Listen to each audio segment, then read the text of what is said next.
Officer Ryan Caldwell was driving through the snowy streets of Willow Creek when a tiny figure stepped into the road, forcing him to slam on the brakes. There, trembling in the headlights, stood 8-year-old Emma Blake, her lips blue from the cold, her eyes swollen from crying. "Please, sir," she whispered, clutching a torn backpack, "arrest my grandpa. He's going to kill me." Ryan froze. The girl's face was bruised, her voice raw with hunger and fear. She hadn't eaten in 3 days, but what began as a case of abuse would soon unravel a horrifying secret, one that tied back to a car accident years ago and a man's hidden revenge against his dead wife's child. What happened next will break your heart, then heal it again. Before we start, tell me, where are you watching from? Drop your country in the comments. Let's see how far this story travels. The snowstorm had swallowed the small mountain town of Pine Hollow whole. Streetlights flickered dimly through waves of white, and the only sound was the rhythmic hum of tires cutting through the frozen road. Officer Caleb Monroe, 34, tightened his grip on the steering wheel as the wipers struggled against the snow. A former military police officer turned small-town deputy, Caleb carried the calm focus of a man trained to survive chaos. His dark brown hair was tousled beneath the soft glow of the dashboard, and his slate-blue eyes reflected the passing snowflakes like fragments of glass. His Navy sheriff's jacket bore the emblem of Jefferson County, its edges frosted from the cold. In the passenger seat sat his partner, Ranger, a 5-year-old German shepherd with a broad chest, alert amber eyes, and a streak of gray fur running along his muzzle like a battle scar. Ranger had once served in urban search and rescue, but an injury had retired him early. Still, his loyalty never wavered. He rode quietly beside Caleb, eyes scanning the road ahead as if guarding the silence itself. The heater purred softly, fighting against the bitter chill. Caleb's thoughts drifted, as they often did on long winter nights, back to his daughter Sophie, whose laughter once filled the house before illness took her at 5. He hadn't spoken her name aloud in years, but her memory lived in every act of kindness he offered a stranger. Ranger's sudden growl snapped him back to the present. The German shepherd's ears stood tall, nose pressed to the windshield. "What is it, partner?" Caleb muttered, slowing the SUV. Through the veil of snow, a faint shadow appeared, a small figure standing in the middle of the road. At first, he thought it was an animal, but then headlights cut through the storm, revealing the fragile outline of a child. Caleb slammed the brakes. The vehicle slid a few feet before stopping. He jumped out, boots crunching into the snow, his flashlight beam slicing through the dark. "Hey," he called out over the wind. "Stay right there." The figure turned, and he saw her clearly now. A little girl, maybe 8 years old, stood barefoot in the snow, wearing a torn gray coat that barely reached her knees. Her blonde hair was tangled, her lips blue, and her hands clutched a faded canvas bag to her chest. She looked up, eyes red from crying. "Please." Her voice cracked, weak and trembling. "Please arrest my grandpa. He's going to kill me." Caleb's breath caught in his throat. He lowered the flashlight immediately. Hey, it's okay," he said softly, stepping closer. "You're safe now. What's your name?" "Emma," she whispered. "Emma Blake." Her voice was hoarse, her cheeks streaked with dried tears. She looked half-frozen, a ghost of childhood left out in the storm. Caleb crouched to her level, removing one glove and gently wrapping it around her small hand. "You're freezing," he murmured. "How long have you been out here?" She hesitated. "I ran away last night." Her teeth chattered as she spoke. "He locks me in the shed sometimes. Says I have to work. Says I don't deserve to eat." A chill ran down Caleb's spine that had nothing to do with the weather. "When was the last time you ate?" Emma looked away. 3 days ago." Ranger stepped forward, his breath puffing white in the cold. The dog lowered his head, sniffing the girl's glove, then nudged her gently with his nose. Emma flinched at first, but didn't move away. "He's friendly?" she asked faintly. Caleb smiled softly. "Only with good people. His name's Ranger." The German shepherd sat beside her, steady and patient, eyes warm with quiet trust. She reached out hesitantly, fingers brushing through his thick fur. "He's warm," she whispered. Caleb's heart clenched. "Come on, Emma," he said, standing. "Let's get you somewhere safe." She looked toward the woods behind her, fear flickering across her face. "He'll find me. He always does." Caleb shook his head. "Not tonight. Not while I'm here." He opened the passenger door of the SUV. Warm air spilled out into the snow, glowing amber beneath the headlights. "Hop in, sweetheart. You'll be okay." Emma hesitated, clutching her canvas bag tighter. Inside it, Caleb noticed, were only a broken flashlight, a ragged stuffed rabbit, and a single crust of bread. Her eyes darted between him and Ranger. Then, finally, she nodded and climbed into the seat. Ranger jumped in after her, curling up protectively by her side as if to block out the world. Caleb shut the door gently, breath fogging in the air. For a moment, he just stood there, staring down the empty road where she'd appeared, a lost child in the middle of a blizzard. He didn't know who her grandfather was or what kind of evil she'd escaped from. But as he looked back at the tiny figure huddled in his car, one thought echoed in his mind. No child should ever have to beg for their own rescue. He climbed in, started the engine, and turned the patrol car toward town. The snowstorm thickened behind them, erasing the road. But inside the vehicle, for the first time in a long while, there was warmth and the fragile beginning of hope. The first light of dawn crept through the blinds of the Pine Hollow Sheriff's substation, painting thin silver lines across the worn wooden floor. Officer Caleb Monroe sat at his desk, exhaustion heavy on his face but his focus sharp. In the far corner, Emma Blake sat wrapped in a wool blanket far too big for her, the steam of hot soup rising from a bowl between her small hands. Ranger, Caleb's German shepherd, lay stretched across the floor nearby, head resting on his paws, keeping quiet watch over her like a guardian who had chosen his duty. It had been only a few hours since Caleb found her on that frozen road, but she already looked slightly less ghost-like. Her cheeks had regained a trace of color, and she was eating as if she'd never known warmth before. One bowl of soup disappeared in minutes, then another, then a third. When she finally looked up, her lashes glistened from steam and fatigue. Caleb leaned forward, his voice calm. "Emma, you did good last night. You're safe here, all right? No one's going to hurt you." She nodded faintly, fingers still curled around the spoon. "He'll be mad I left," she whispered. "Grandpa doesn't like when I disobey." Caleb exchanged a glance with Martha Jenkins, the gray-haired dispatcher on duty, who stood nearby with folded arms and a soft, worried expression. Martha had seen her share of broken stories in this town, but this one felt different. "Can you tell me what happens when he's angry?" Caleb asked gently. Emma's lower lip quivered. "He makes me work outside all day, even when it's cold. He says lazy people don't deserve food. Sometimes he ties me to the fence with a rope so I don't run away." Caleb felt something heavy tighten in his chest. He took a slow breath, forcing the anger down. "Did he ever—" He stopped himself, searching her face. "Has he ever hit you?" The girl looked down at her wrists, where faint rope marks showed through the sleeve of her sweater. "Only when I make mistakes." Martha turned away, blinking fast. "Sweetheart," she said softly, "you did nothing wrong." Caleb's voice was steady, though his hands clenched under the desk. "Emma, where does your grandfather live?" She hesitated. "At the end of Hollow Lane, a big old house with a red roof. It used to be Mom's house, too, before—" Her voice broke, and she trailed off. Caleb nodded, jotting it down in his notebook. "You did the right thing telling us. I'm going to make sure he can't hurt you again." When she finished eating, Emma grew drowsy, curling up on the couch beside Ranger. The big shepherd shifted closer, resting his muzzle gently beside her leg. Caleb watched, feeling an ache stir deep in his chest. That same ache that used to come when his daughter, Sophie, fell asleep in front of the fireplace years ago. He rose quietly, grabbed his jacket, and headed to the corner office. There, under the hum of the fluorescent light, he filled out the report, every word written with deliberate care. Alleged abuse, neglect, physical harm, immediate risk. Each line hardened his resolve. An hour later, the snow outside had slowed, leaving the town wrapped in pale morning fog. Caleb holstered his sidearm, clipped on his badge, and called Ranger to the door. "You ready, boy?" Ranger stood immediately, tail flicking once, eyes alert. Martha called after him from the counter. "You're going to Hollow Lane?" Caleb nodded. "I need to see that place for myself." "Just be careful," she warned. "I've heard things about that man. Folks keep their distance for a reason." Caleb gave a faint nod and stepped outside.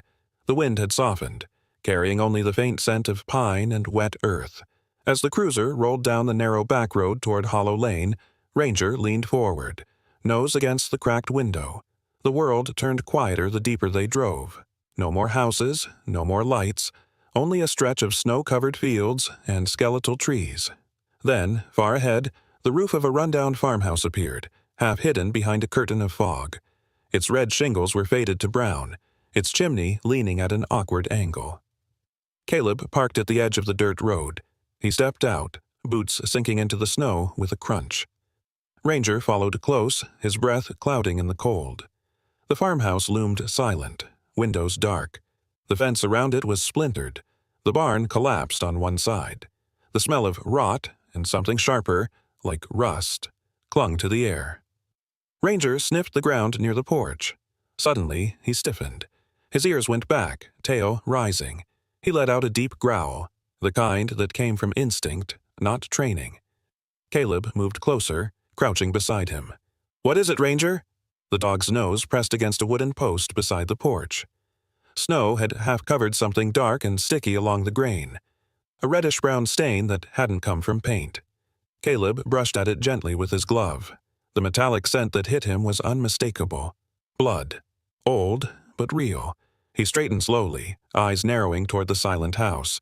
No sound, no movement, but something about the stillness felt wrong, as though the building itself were holding its breath. Ranger barked once, sharp and low, before circling back toward the steps. Caleb scanned the windows. Nothing but frost staring back at him. "Easy, boy," he murmured. "We're not going in yet." He reached for his phone, snapping a photo of the blood-stained post before stepping back. "We'll need a warrant before we touch anything," he muttered. "But this is enough to start." Ranger whined softly, still uneasy. Caleb gave him a pat. "Good work, partner. You found what I needed." Now, standing before the cracked porch, he knew this was no longer just an investigation. He knocked firmly. "Mr. Blake, Sheriff's Department." For a moment, nothing moved. Then, the door creaked open. Roy Blake appeared in the doorway, framed by dim light and the smell of old tobacco. He was around 60, tall but stooped, his skin pale and weathered from years of labor and liquor. His gray hair stuck out under a wool cap and his clothes were stained with grease and dirt. His eyes, small, sharp, and red-rimmed, studied Caleb like a man weighing his enemy. "What's this about?" Roy muttered. Caleb kept his voice even. "Your granddaughter, Emma. We found her last night walking along Route 12. She's safe now." Roy's expression didn't change, but his jaw tightened. "That little liar," he spat. "Ran off again after I told her to do her chores. I warned her she wouldn't last a night out there." "She said she hasn't eaten in 3 days," Caleb replied. Roy snorted. "You gonna believe every sob story from a spoiled kid?" Her mother filled her head with foolishness. "Girl never learned obedience." Caleb's eyes flicked downward. Roy's right hand rested against the doorframe, the knuckles split and scabbed. Fresh scratches crossed the back of his hand, too clean to be old. "Rough work lately?" Caleb asked. Roy glared. "You here to question my housekeeping or do your job?" "I'm doing my job," Caleb said calmly, "which includes making sure a child isn't being abused." Inside, the smell of stale alcohol and burnt wood drifted through the open crack of the door. Caleb glanced past Roy. The living room was dim, cluttered with old tools, empty bottles, and hunting gear. Hanging on the wall behind him was a set of leather straps, some frayed at the ends and darkened by stains that didn't quite look like dirt. Ranger's growl rumbled low and steady, his body tensing. "Control that mutt!" Roy snapped. Caleb stepped forward, enough to meet Roy's eyes directly. "You mind if I take a quick look inside? Standard welfare check." Roy barked a laugh that didn't reach his eyes. "Not without a warrant." Caleb nodded slowly. "Then I'll come back with one." Roy leaned against the doorframe, grinning thinly. "You do that, deputy, but you're wasting your time. Kids lie. Always have." Caleb turned to leave, but something on the wall near the entrance caught his attention. A photograph, framed in cracked glass. It showed a much younger Roy, maybe in his 30s, standing beside a woman with dark hair and a distant smile. The photo had been taken in front of the same farmhouse, but the woman's features were nothing like Emma's or the faded picture of Emma's mother he'd seen in her file. Something didn't add up. "That your wife?" Caleb asked casually. Roy hesitated, eyes darting toward the frame. "Used to be," he muttered. "She's dead now." Caleb nodded once. "Sorry for your loss." He lingered a beat longer than necessary, memorizing the woman's face, then stepped back into the cold. "We'll talk again soon." Roy slammed the door behind him, the sound echoing through the hollow yard. Caleb walked back toward the cruiser, snow crunching beneath his boots. Ranger followed, glancing over his shoulder toward the darkened windows. As Caleb reached the gate, an old woman's voice called softly from behind the fence line. "Officer, wait." He turned. A frail woman in her 70s was standing near the neighboring yard, wrapped in a faded floral shawl and leaning on a cane. Her white hair peeked out from a knitted cap, and her pale eyes glimmered behind thick glasses. "You're the sheriff's man, right?" she asked. "Yes, ma'am. Officer Monroe." She nodded, glancing nervously toward the farmhouse. "Name's Nancy Carter. I live over there, that trailer by the pine trees. Been here 30 years. Her voice shook slightly. "I don't like to meddle, but I heard things." Caleb approached slowly. "What kind of things?" She lowered her voice. "Screaming. A child crying. Nights when that man was drunk. Sometimes I'd hear him shouting, calling her names. Last week I thought I heard whipping sounds, like a rope or belt. But when I tried to call the sheriff's office, he came knocking the next morning. Told me to mind my own business." Caleb felt the muscles in his jaw tighten. "Did he threaten you?" Her eyes darted to the farmhouse again. "Not in words, but the way he looked at me." She shuddered. "You don't forget eyes like that." Caleb nodded. "You did the right thing telling me, Mrs. Carter. I'll make sure this is handled properly." Nancy hesitated. "There's something else. That little girl's mama. She wasn't from here. Came to town years ago with that man's wife. They said she was adopted. Folks always whispered that Roy never took kindly to it." "Adopted?" Caleb repeated quietly. Nancy nodded. "He never called her daughter, just her mistake. When the wife died, he changed. Meaner. Some said he blamed the girl for everything that went wrong after that."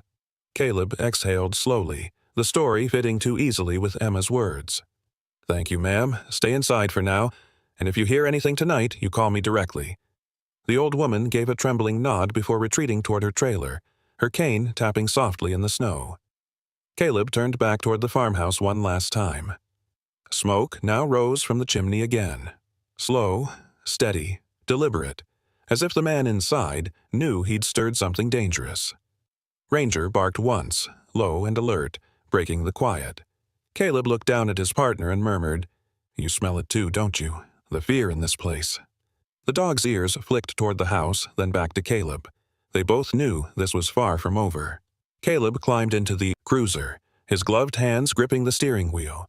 The engine rumbled to life, and the radio crackled faintly in the background. He didn't call it in. Not yet. He wanted to be sure to see the whole picture before paperwork turned truth into bureaucracy. As they drove off, snow began to fall again, swirling behind them like ghosts over the road. Through the side mirror, the house grew smaller, swallowed by fog until it vanished completely.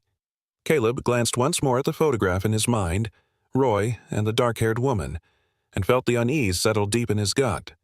There was something wrong with that family, something buried long before Emma was born. The next morning broke gray and brittle, the kind of cold that made even the sunlight feel thin.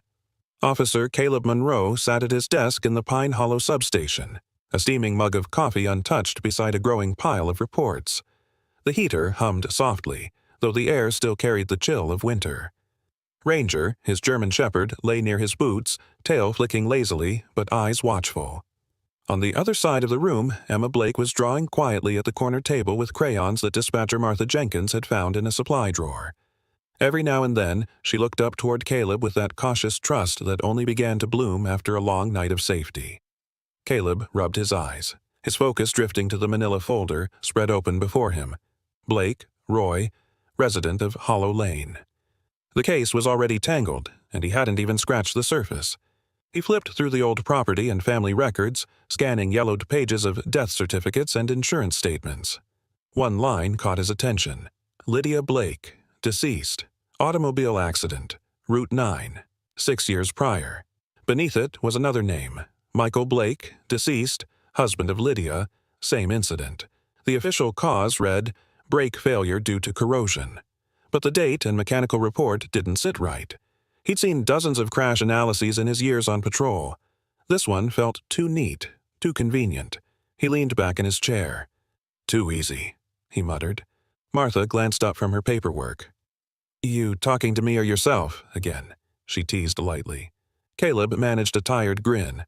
Myself, the records on that crash, they don't line up. Both parents dead, no investigation beyond 2 pages. Case closed within 48 hours. That's Pine Hollow for you, she said with a sigh. You know how it works? Small town, few questions, quick answers. Caleb turned another page. The officer listed as lead investigator was Sergeant Alan Reeves, now retired. He remembered the name. Reeves had left the force 3 years ago after nearly 30 years of service. A man respected but known for cutting corners when things got political. Caleb frowned and flipped to the final page. File sealed, he read under his breath. Only authorized access by department command. Martha raised an eyebrow. That's unusual for an old crash file. Exactly, he said. Especially one that killed a young family. A soft noise drew his attention. Emma was rummaging through her canvas bag again, pulling out the same few belongings she'd carried when he found her. The tattered stuffed rabbit, the cracked flashlight, and a small silver chain tangled in her fingers. What's that? Caleb asked gently. Emma hesitated before handing it to him. It was Mom's, she whispered. She said it would protect me. Caleb examined the pendant. The back was engraved with a single name, Lydia. The letters delicate but worn, with age. He looked at Emma. Your mother's name was Lydia? She nodded. She used to wear it all the time, before the crash. Ranger tilted his head as if recognizing the emotional shift. Caleb felt his throat tighten slightly. You've kept this the whole time? Emma nodded again. I hide it when Grandpa's around. He said I shouldn't keep anything that belonged to her. Said she was the reason everything went wrong. Caleb closed his hand around the locket gently. Your mom sounds like someone worth remembering, Emma. Her lips trembled into a small smile. She was kind. She used to sing when she cooked. Grandpa hated that. He returned the locket carefully. You hold on to that, all right? It's part of her, and that means it's part of you. When she nodded and went back to her drawing, Caleb turned toward the records again, determination settling in his chest. He knew the name Lydia Blake wasn't going to stay buried quietly. By mid-morning, Caleb drove to the Pine Hollow Records Department, a small brick building that smelled of dust and old coffee. Inside, rows of metal filing cabinets lined the walls. The clerk, Janet Cole, was a woman in her early 40s, wearing a faded cardigan and glasses perched on her head. She'd been the town's archivist for over a decade, patient, methodical, and discreet. Morning, Caleb, she said with a polite smile. You look like a man chasing ghosts again. Something like that, he replied. I need to pull an old case file. 2017 car crash, Route 9. Victims, Lydia and Michael Blake. Janet typed the request into her terminal, lips pursed. After a moment, she frowned. That one's locked. You'll need clearance from the sheriff. Caleb nodded slowly. You got any idea who sealed it? She hesitated. It was Sergeant Reeves, I think, back before he retired. He came in himself to finalize the records.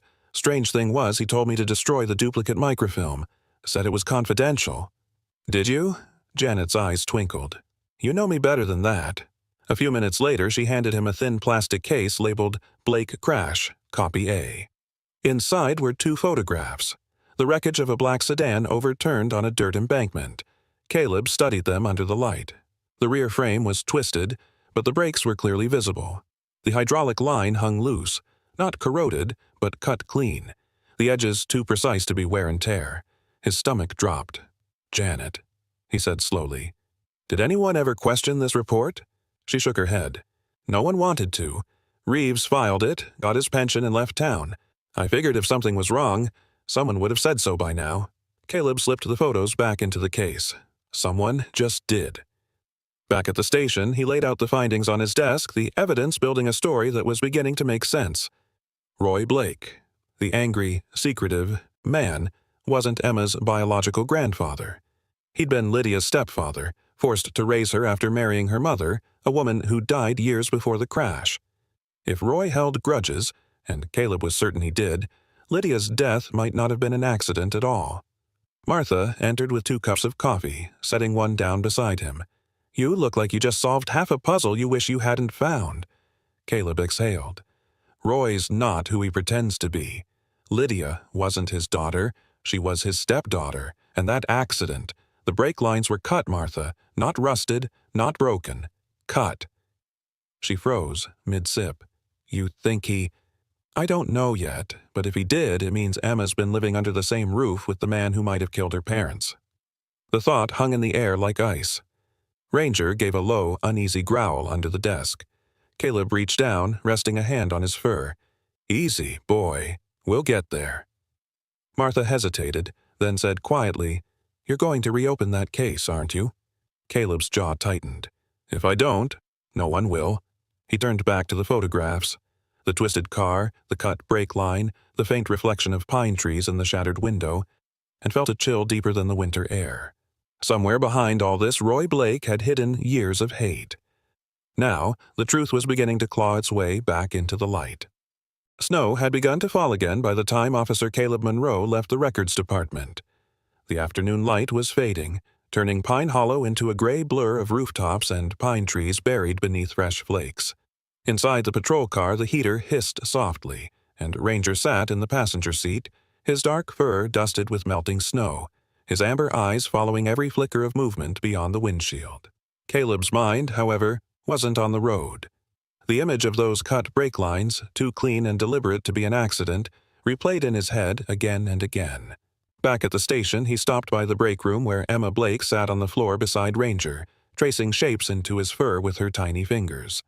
The big shepherd rested calmly, eyes half closed, as she whispered something only he could hear. When she noticed Caleb, she froze, startled, then quickly smiled. Ranger doesn't scare me, she said softly. He's the first one who doesn't. Caleb knelt beside her, meeting her gaze. He's a good judge of people, he said, and he seems to think you're worth protecting.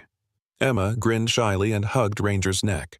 The dog licked her cheek once, earning a giggle that broke through the heavy silence that had followed them since that night. Caleb's chest eased slightly at the sound.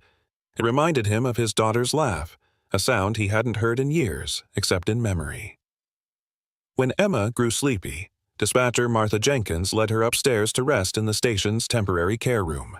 Caleb poured himself another cup of coffee, staring at the frost gathering on the window pane. He needed more answers. Not from paper this time, but from someone who had seen Roy Blake up close, someone who knew what was buried in that man's past. He reached for his phone and dialed the hospital in the next county over, the one listed in the old medical records. The receptionist transferred him after a long pause. "This is Cassandra Wynne," came a warm but cautious voice over the line. "Ms. Wynne, this is Officer Caleb Monroe from Pine Hollow," he began. "I believe you worked as a nurse here about 8 years ago. A patient named Roy Blake." There was silence on the line for several seconds. "Yes," she said finally. "I remember Roy Blake. I was hoping to ask a few questions. It's about his medical history and his behavior." Her tone shifted slightly, concern edging in. "He's not in trouble again, is he?" "Not yet," Caleb replied. "But there's a child involved now. His granddaughter." Cassandra exhaled audibly. "Meet me in person," she said after a pause. "I can't talk about this on the phone." Half an hour later, Caleb pulled into the parking lot of Redwood County Clinic, a modest facility surrounded by bare trees dusted with snow. Inside, the hallway smelled faintly of antiseptic and coffee. Cassandra met him near the nurse's station. A woman, in her mid-40s, tall and graceful, with chestnut hair tied neatly behind her neck. Her pale blue scrubs were layered under a thick cardigan, and the badge clipped to her chest read Senior Nurse, Behavioral Unit. Her eyes were calm but weary, the kind of tired that comes from years of seeing the same faces return broken. "You look exactly how I imagined a Pine Hollow officer would," she said with a half-smile. "Quiet, tired, and stubborn." Caleb returned a polite grin. "That about sums it up. Thank you for meeting me." She motioned toward an empty office and closed the door behind them. "I shouldn't tell you much," she began, "but if it's about Roy, maybe it's time someone knew." Cassandra leaned against the desk, her voice lowering. "Roy Blake was admitted about 8 years ago after a work accident. A fall from a ladder, compound fracture in his leg, but his physical injuries weren't the real problem. The man was unraveling. He'd lost his wife a few months earlier. I remember he'd talk about her for hours, then curse her name like she was the devil herself." Caleb listened intently. "Did he ever mention why?" Her lips tightened. "He believed she'd cheated on him, that she'd had a child that wasn't his. He told one doctor he wanted to erase every trace of her betrayal. We tried to get him psychiatric evaluation, but he refused treatment. He signed out early. Said hospitals were for weak men. Caleb's pulse quickened. Did he ever mention Lydia? His stepdaughter? Cassandra nodded slowly. Yes, he called her the reminder.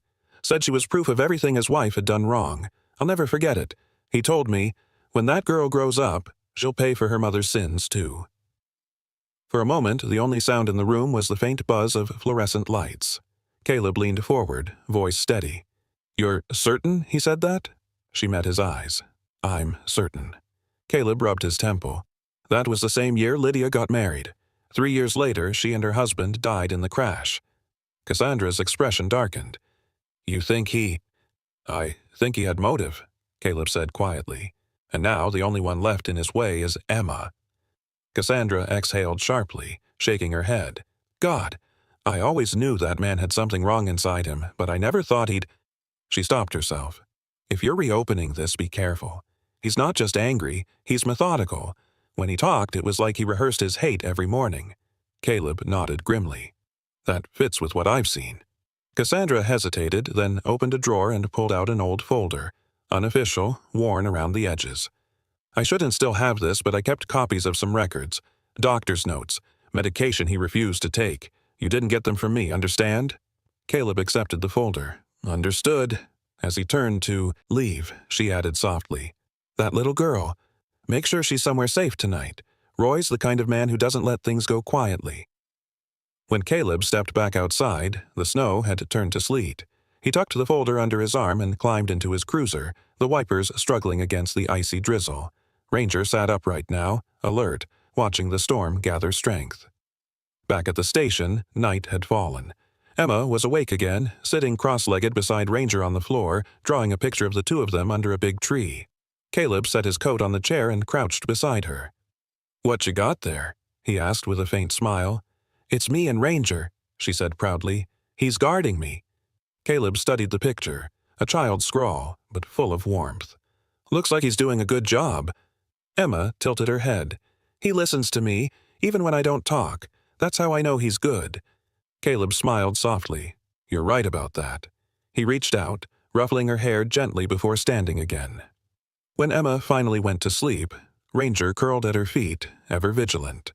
Caleb sat by the window with Cassandra's folder open, the rain tapping softly against the glass. The doctor's notes were blunt and unsettling.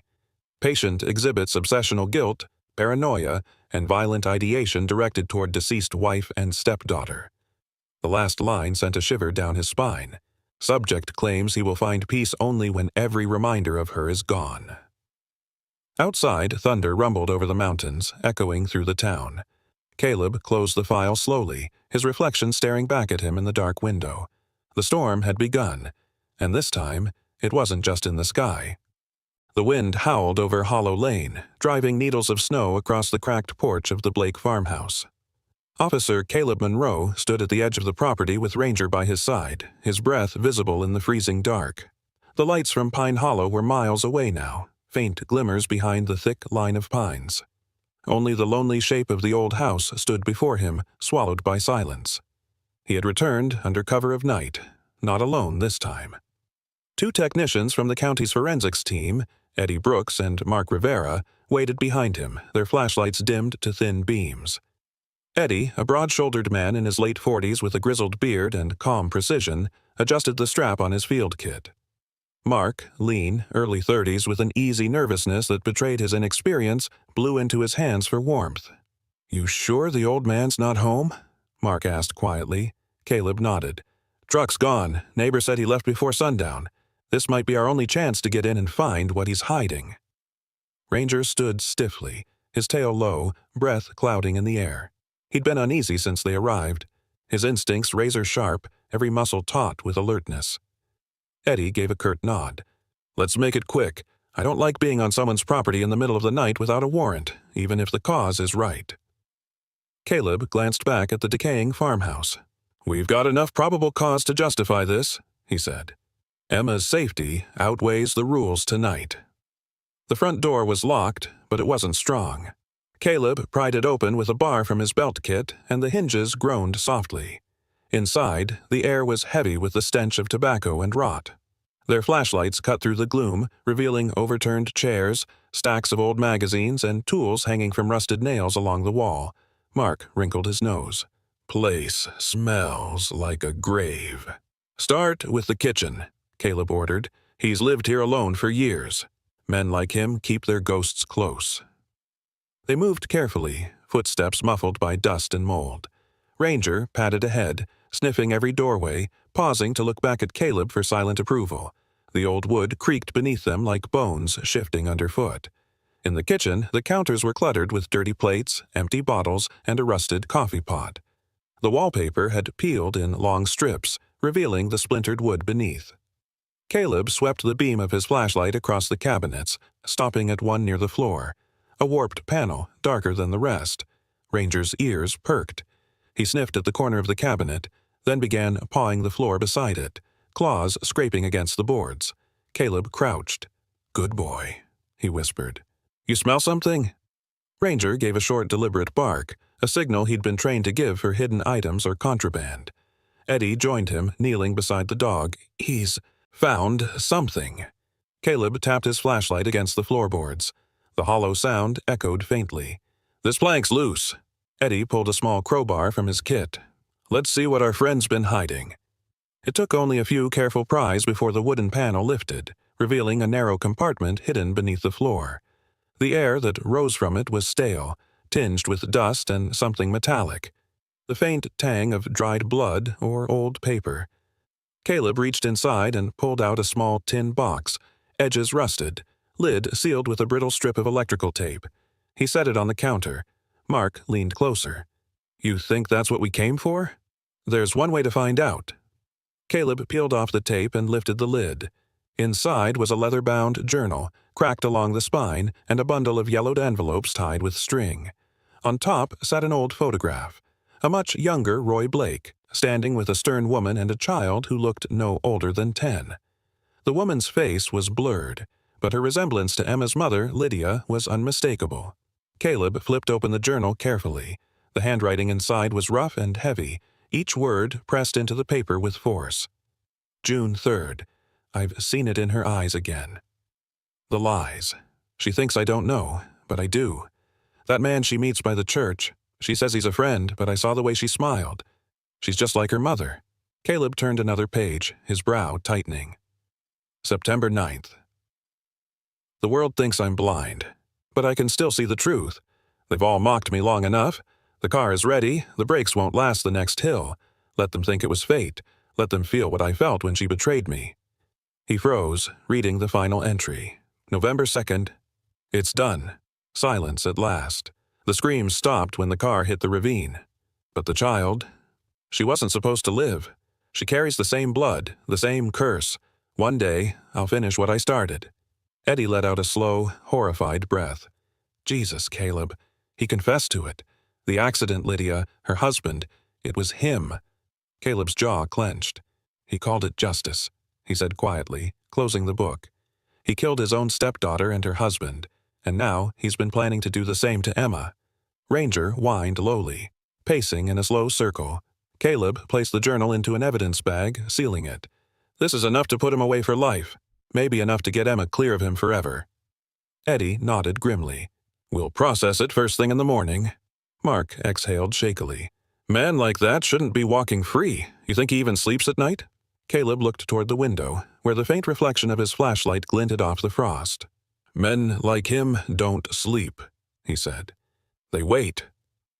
The words hung in the air for a moment before Ranger's sudden growl broke the silence. It was low and warning, his ears twisting toward the front of the house. Eddie turned sharply. What is it? Ranger barked once, sharp, alert. Then Caleb heard it too, the distant crunch of tires on gravel. Headlights flickered through the trees outside, cutting through the darkness. Eddie cursed under his breath. He's back. Caleb's pulse quickened. He grabbed the evidence bag and whispered, Lights out. Now. The three men froze in the dark. The only sound was the wind moaning through the trees and the slow approach of the truck outside. Ranger crouched low, muscles tensed, eyes fixed on the doorway. The creak of a car door echoed faintly. Then came the unmistakable metallic click of a shotgun being loaded. Roy Blake had come home. The roar of the truck's engine faded into silence. For a brief moment, everything in the old Blake farmhouse stood still, the ticking of a distant clock, the creak of the wind against the shutters, the shallow breaths of 3 men crouched in the dark. Officer Caleb Monroe pressed himself against the kitchen wall, one hand over Ranger's collar to keep him quiet. Through the cracked window, he saw the faint orange glow of headlights sweep across the snow before disappearing as the vehicle stopped. "Stay down," Caleb whispered. Eddie Brooks and Mark Rivera froze beside the counter, their faces pale under the dim light. The front door creaked open. Heavy boots stepped inside. A harsh voice called out through the shadows, "I know you're here." Roy Blake stood in the doorway, shotgun in hand, his breath clouding in the freezing air. His face was twisted with fury and suspicion, eyes red-rimmed and wild beneath the brim of his wool cap. The beam of his flashlight cut through the darkness, slicing across the kitchen floor and up the wall until it caught Caleb's badge glinting faintly in the dark. "There it is," Roy hissed. "Sneaking into my house like rats." He raised the gun. "Sheriff's Department!" Caleb shouted, stepping forward, his weapon drawn but angled low. "Put the gun down, Roy. We're not here to hurt you. You're here to steal from me." Roy's voice cracked with rage. "To take what's mine. That girl, my house, my peace. You think you can walk in here and undo what's been done?" Ranger growled softly, the sound low and dangerous. "Roy, listen to me," Caleb said carefully. "We found your journal. We know what happened on Route 9. You don't have to make this worse." Roy froze, his eyes narrowing. "You went under my floor." His voice dropped to a deadly calm. "Then you know the truth. They all deserved it." Before Caleb could speak again, Roy fired. The blast tore into the cabinets behind them, shattering wood and sending shards flying. Eddie dove for cover. Mark scrambled toward the back hallway. "Go! Out the back!" Caleb ordered, ducking behind the table. Roy pumped another round. "No one leaves," he bellowed. "I'll burn it all before I let you take it." He stumbled toward the stove, grabbed a gas can from beside the wall, and ripped the cap off. The sharp stench of fuel filled the air as he sloshed it across the floor, his boots tracking dark, slick footprints through the liquid. "Roy, stop!" Caleb shouted. But Roy was beyond reason. "They ruined me. All of them. My wife, her bastard child, that little girl you protect." His trembling hand reached for a matchbox on the counter. Ranger barked sharply, leaping forward before Caleb could move. The German shepherd struck Roy in the shoulder, knocking him off balance.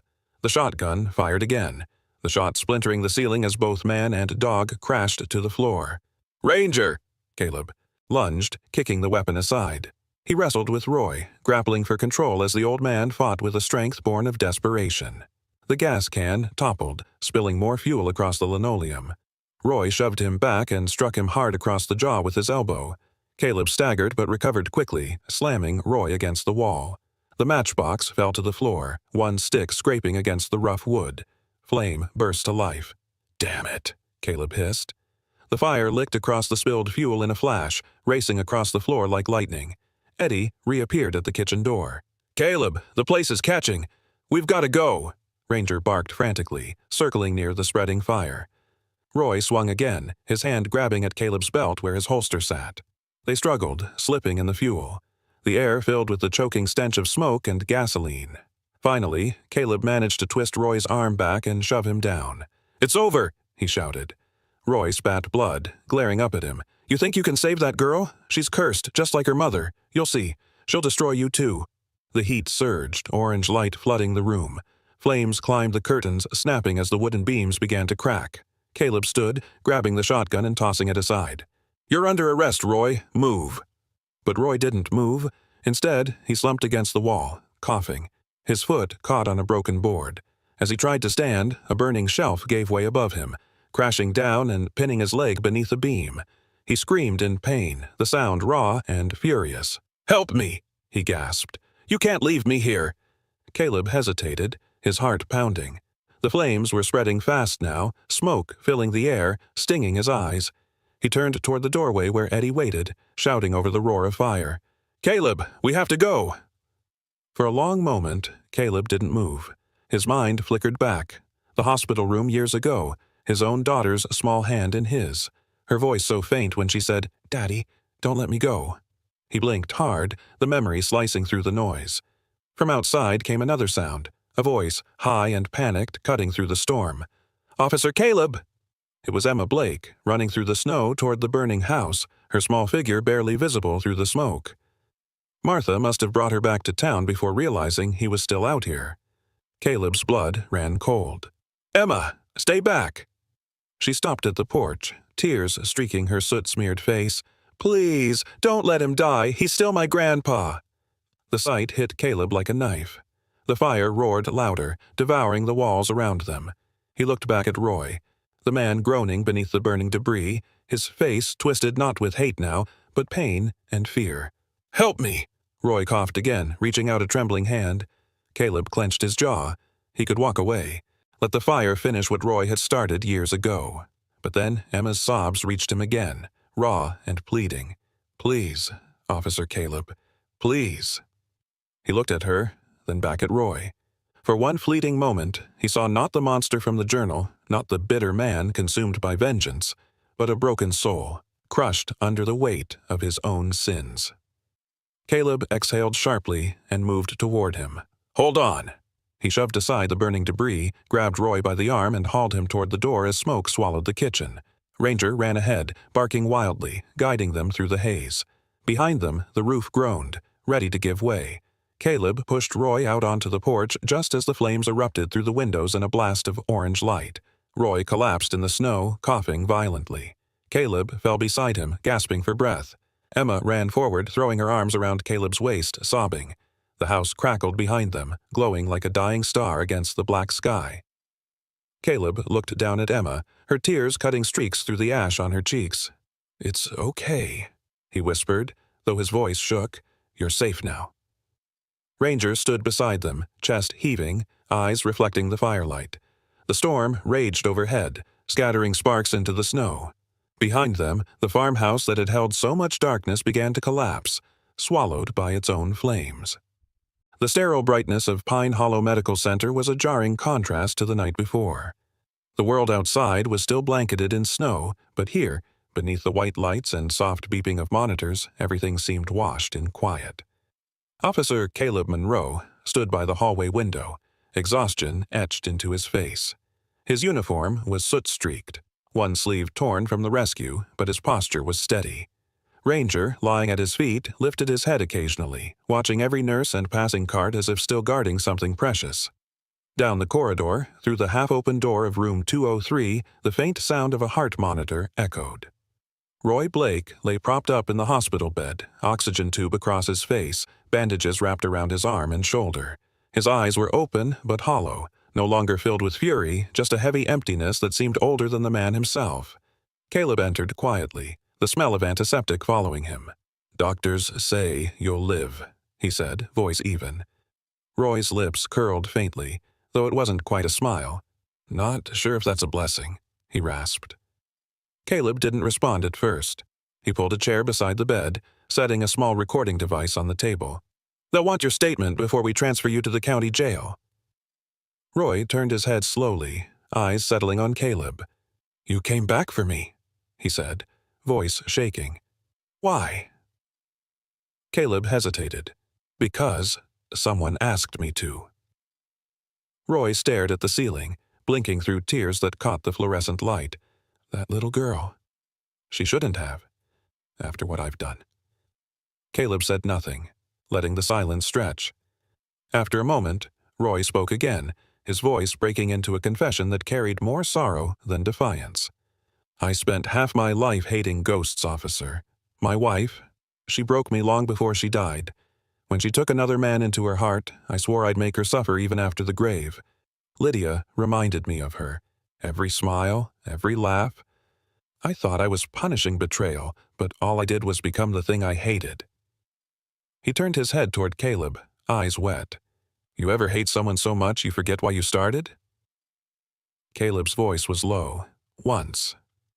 Roy nodded slowly, his gaze drifting toward the window where flakes of snow floated past the glass. The fire was supposed to end it all, erase everything I couldn't bear to face. But when you pulled me out..." His throat caught. "I realized I wasn't afraid of dying. I was afraid of being remembered like this. Caleb reached for his notepad. Are you ready to give your statement? Roy took a deep, shaky breath. I'll tell them everything. And he did. Over the next hour, his trembling voice laid bare every secret, the tampered brake lines, the years of bitterness, the lies he told to bury the guilt. He spoke of Lydia's pleas, of the night before the crash when she came to beg for peace. She said she forgave me, he whispered, and I laughed in her face. His voice cracked. That laugh still echoes, even now. When it was done, Caleb turned off the recorder. Roy closed his eyes. You think God forgives someone like me? Caleb looked at him for a long time, then said quietly, Maybe not because you deserve it, but because she'd want him to. Roy let out a breath that was almost a sob. Then maybe she's still watching. At that moment, the door opened gently. Emma Blake stepped inside, holding a small blanket around her shoulders. Her cheeks were pale, her eyes red from crying, but she walked with quiet courage. Martha Jenkins, the station dispatcher, followed behind her, one hand resting supportively on the girl's shoulder. Caleb started to protest, but Emma shook her head. I wanted to see him. Roy blinked, startled. Emma? His voice softened to a whisper. You shouldn't be here. Emma's small hands tightened around the blanket. I had to say something. She looked at him, her voice trembling but steady. I forgive you. Roy froze. The words seemed to hollow the air around him. His lip trembled as he stared at her, confusion and disbelief warring on his face. Why? Because hating you won't bring them back, she said simply. And because Mommy used to say forgiveness makes people lighter. A tear slid down Roy's weathered cheek. She said that, he whispered. Emma nodded once. I remember her singing it. Roy's hand shook as he reached toward her, but he stopped halfway. You're stronger than I ever was, he said softly. Stronger than all of us. Caleb watched in silence, his throat tight. He stepped forward and knelt beside Emma, holding out something wrapped in a white handkerchief. There's something that belongs to you, he said gently. She looked down as he unfolded the cloth. Inside lay the silver necklace engraved with the name Lydia. Caleb placed it in her palm. Your mother would be proud of you, Emma. She'd want you to keep this close. It's proof that even when people break, love doesn't. Emma closed her fingers around the pendant, her eyes shimmering. Thank you. Roy's breathing grew shallow, the emotion overwhelming him. He turned to Caleb, tears still glistening. You saved me from that fire, he murmured, voice barely audible. But this... He looked toward Emma. This is the first time my soul feels warm in 20 years. The door opened again, and 2 deputies stepped inside. Deputy Harris and Lieutenant O'Connor, both middle-aged men with solemn expressions and gray winter uniforms. Harris spoke softly. We've got the transfer papers. He's being taken into custody tonight. Caleb nodded. Give us a minute. They waited quietly by the door. Roy looked between Caleb and Emma one last time. I don't expect the world to forgive me, he said, his voice fading. But tell her. Thank you for saving what was left of me. Caleb nodded slowly. I will. When the deputies escorted Roy away, his steps were weak, but his eyes no longer carried the same hate. He paused at the doorway, turning back to look at Caleb. You gave me a second chance, officer. Not at life, but at peace. As he disappeared down the hall, the silence that followed felt strangely gentle. Emma turned to Caleb, clutching the necklace. Is he going to prison? Caleb hesitated, then said softly, Yes, but maybe that's where he'll finally find forgiveness. Emma looked down at the necklace, tracing her mother's name with her thumb. Mom said forgiveness is like sunlight, she murmured. It melts the cold. Caleb smiled faintly. Then maybe it's starting to shine again. He walked her out to the waiting area where Martha had set out hot chocolate and a blanket. Ranger followed closely, brushing his head against Emma's leg. She smiled and whispered, Good boy, before leaning into Caleb's side. Through the window, snow still fell over Pine Hollow, but the storm had passed. The fire that once consumed everything had burned away the lies, leaving only truth, fragile but pure. Caleb looked up at the quiet sky, the reflection of the hospital lights glowing in his eyes. Rest now, Lydia, he murmured under his breath. Your little girl's safe. And for the first time in a long while, he believed it. The snow had softened by morning, blanketing Pine Hollow in quiet white. The town, once stirred by whispers of tragedy and fire, now held a rare calm, the kind that only follows after truth has burned everything false away. Inside a modest brick house near the edge of town, sunlight spilled through the curtains, landing on the kitchen table where Emma Blake sat swinging her legs, a steaming cup of cocoa between her small hands. Across from her sat Cassandra Wynne, the nurse whose gentle eyes and firm heart had seen far too much of the world's brokenness. She was in her mid-40s, her chestnut hair tied back in a loose braid, wearing a pale sweater and blue jeans instead of hospital scrubs. She had volunteered to take Emma in under temporary guardianship while the county finalized custody. The arrangement wasn't official yet, but the warmth in her smile made it feel like home already. "Did you sleep all right?" Cassandra asked. Emma nodded. "I dreamed about Mama. She was singing again." Cassandra's lips curved into a soft smile. "That's a good dream to keep." On the floor nearby, Ranger stretched and yawned, tail thumping gently against the rug. Emma leaned down and rubbed his ear. "He slept next to my bed all night. I think he's trying to make sure I don't disappear." "He's smart," Cassandra said, pouring herself a cup of coffee. "He knows what matters." Outside, the sound of tires crunching through snow drew both their attention. Emma perked up instantly. "That's him!" Moments later, Caleb Monroe stepped through the front door, brushing snow off his jacket. He still wore his winter patrol coat, though his badge was tucked away. Today, he wasn't here as an officer. His face softened when he saw Emma, who ran up and hugged him around the waist. "Hey there, kiddo," he said with a warm smile. "How's my favorite troublemaker?" "I'm not a troublemaker," she said with mock indignation, grinning. Cassandra watched the scene quietly, her expression touched with something maternal. "You're just in time," she said to Caleb. "Emma's first day at the new school. The principal's been very understanding about her situation." Caleb nodded. "That's good news." He crouched to meet Emma's gaze. "You ready for it?" Emma shrugged. "I guess. Do you think people will ask about what happened?" Caleb took a deep breath, choosing his words. "They might, but you don't owe anyone your story, all right? You just be you. That's more than enough." She nodded slowly, reassured. Ranger nudged her hand, tail wagging. Cassandra chuckled. "He wants to go with you, you know. I think he's claimed the school sidewalk as his new patrol route." True enough. Later that morning, Ranger waited faithfully by the school gate, sitting upright as the children filed in. Parents smiled as they passed, whispering to one another. The story of the brave officer, the loyal dog, and the little girl who survived had spread through every diner and coffee shop in Pine Hollow. Some even called it the miracle at Hollow Lane. That evening, when Caleb returned from patrol, Cassandra was sitting on the porch steps wrapped in a wool shawl. She greeted him with a tired smile.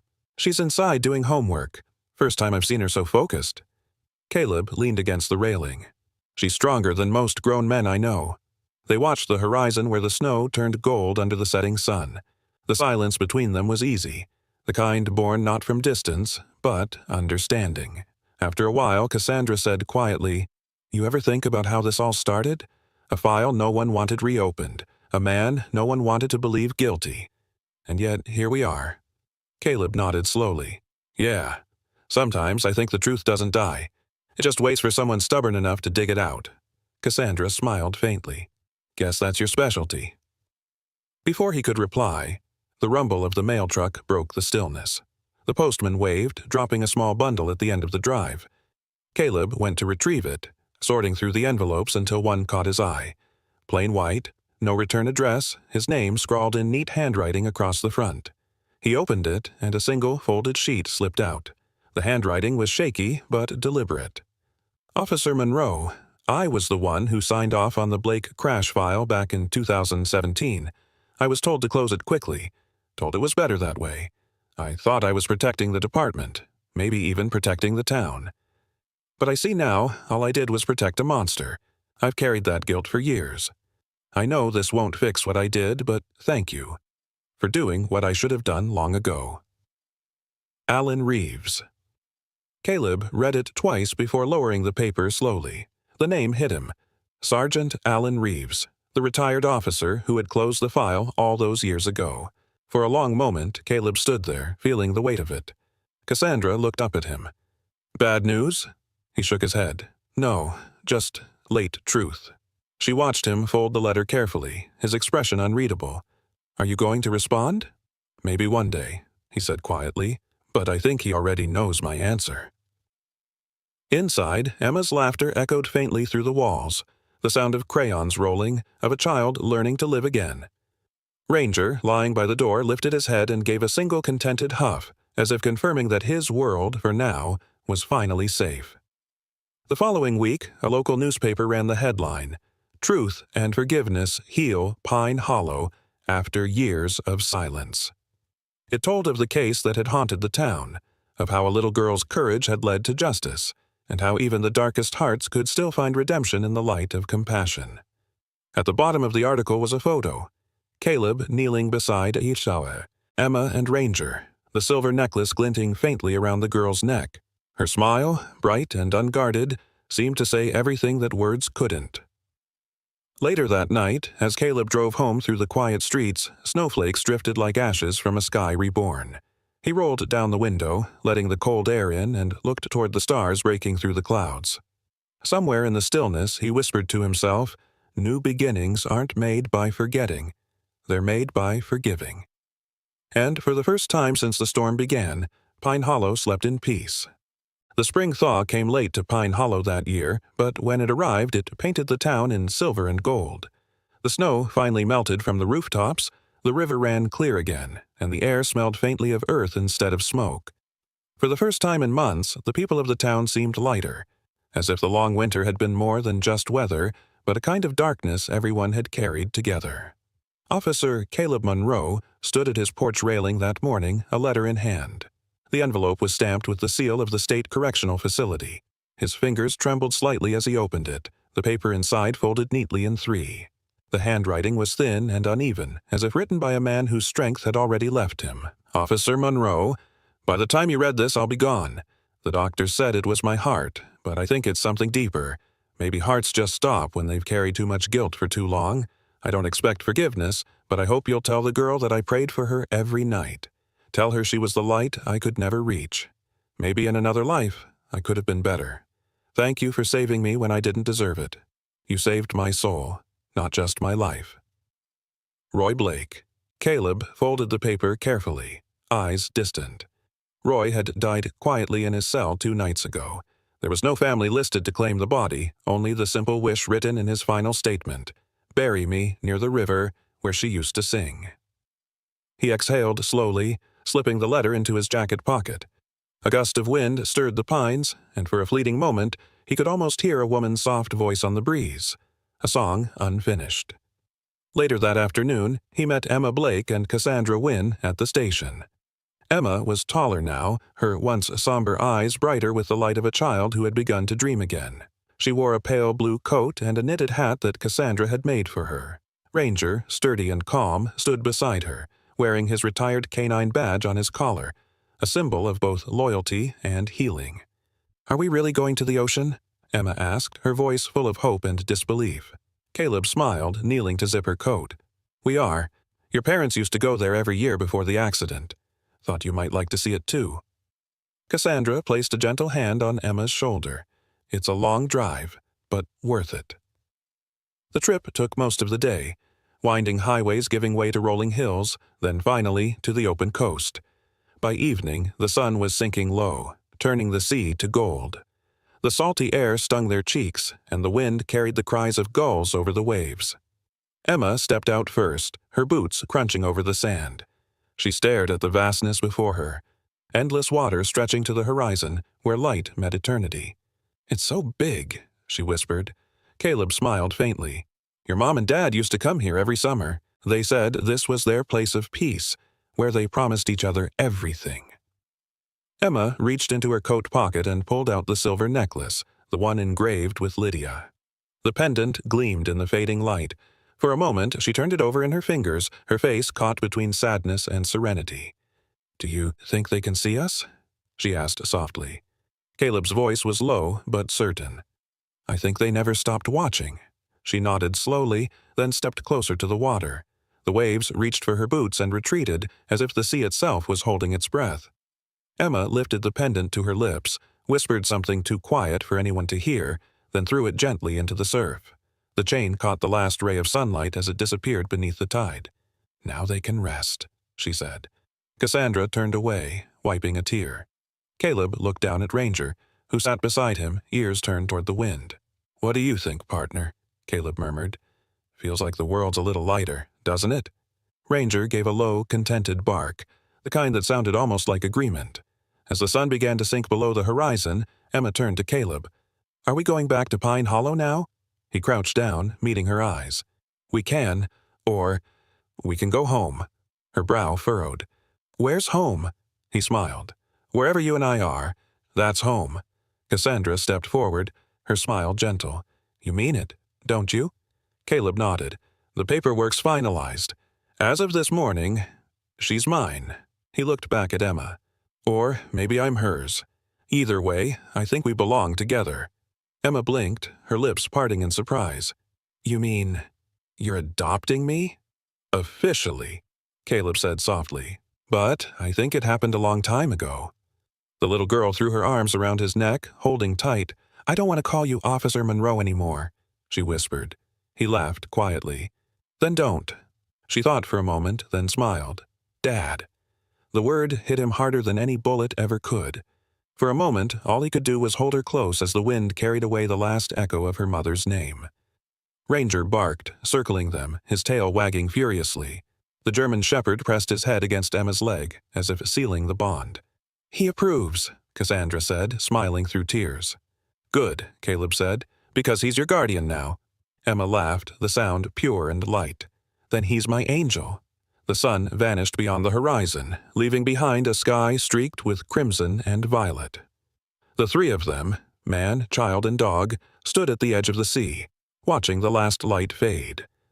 Later, as they walked back along the snowy dunes, Emma slipped her hand into Caleb's glove.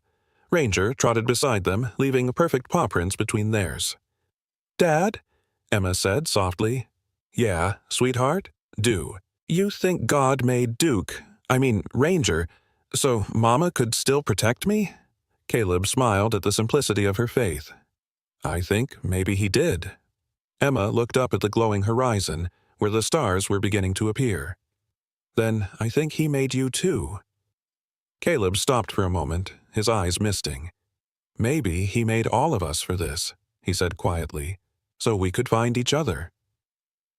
The waves whispered behind them, and the first snowflakes of evening began to fall. Soft, delicate, glimmering like tiny pieces of heaven. Together they walked on.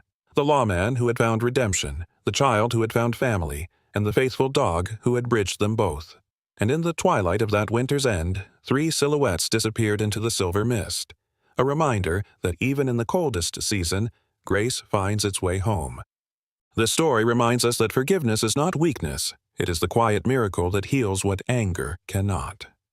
God works through the most ordinary moments. A child's voice, a loyal dog's devotion, a weary man's act of compassion. Sometimes his greatest miracles are not the ones that part the seas, but the ones that soften a hardened heart. In our daily lives it is easy to carry bitterness or regret, but as this story shows, light always finds its way through when we choose kindness, truth, and grace. We are never too lost to be found again. If this story touched your heart, share it with someone who might need hope today. Leave a comment below and tell us what part moved you the most. Subscribe to the channel so you won't miss more stories of faith, courage, and redemption. May God bless you and your loved ones. If you believe in the power of forgiveness and second chances, type Amen in the comments.